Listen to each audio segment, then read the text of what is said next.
இன்னைக்கு நம்ம என்ன பார்க்க போறோம்னா மேக்ஸ்ல வந்து சிம்பிளிபிகேஷன். ஓகேவா? சிம்பிளிபிகேஷன்னா ஃபர்ஸ்ட் மீனிங் என்ன? ஒரு பெரிய நம்பர் இருக்கும், அது எந்த அளவுக்கு நம்மளால சுருக்க முடியுமோ அதை சுருக்கி கொடுக்கறது தான் சிம்பிளிபிகேஷன். ஓகேவா?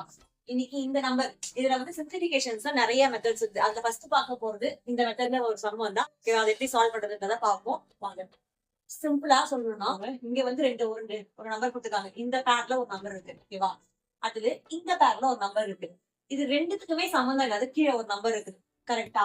இப்ப என்ன பண்ணிருக்கோம், ஃபர்ஸ்ட் டிஜிட்டையும் 2 டைம்ஸ் மல்டிப்ளை பண்ணிருக்காங்க, செகண்ட் டிஜிட்டையும் 2 டைம்ஸ் மல்டிப்ளை பண்ணிருக்காங்க. ஆனா கீழே வந்து எந்த ஒரு மல்டிப்ளிகேஷனும் இல்லை. சோ இதனால இந்த ஒன்ல சம் வந்துச்சுன்னா என்ன ட்ரிக்ஸ் யூஸ் பண்ணணும்னு பாத்தீங்கன்னா, நல்லா பார்க்கோங்க. 171 இந்த பேர்ல இருக்கிற ஃபர்ஸ்ட் நம்பரையும் இந்த பேர்ல இருக்கிற ஃபர்ஸ்ட் நம்பரையும் ஃபர்ஸ்ட் ஆட் பண்ணிக்கணும். இது ஆட் பண்ண எவ்வளவு வரும்? 240 வந்துருச்சு. ஓகேவா? இந்த ஆன்சர் இங்க வந்துருச்சு. ஓகே, இதுக்கு ஆன்சர் வந்து 240.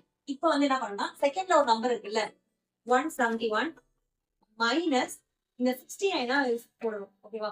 இதை போடும்போது 171 69 போடும்போது 11ல 9 போயிடுச்சுன்னா 2 6 0 1. ஆன்சர் வந்து 120. 102 வருது இல்ல, இந்த 102 தான் ஆன்சர். அடுத்தது இப்ப இன்னொரு சம் ஒன்று பாத்துக்கலாம். இதுவும் அதே மாடல் தான், எந்த கன்ஃபியூஷனும் வேணாம். இந்த பேர்ல இருந்து ஃபர்ஸ்ட் நம்பர் எடுத்துக்கோங்க 160. இந்த பேர்ல இருந்து 18.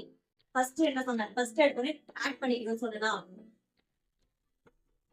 162 பிளஸ் 18 போட்டா எவ்வளவு வருது?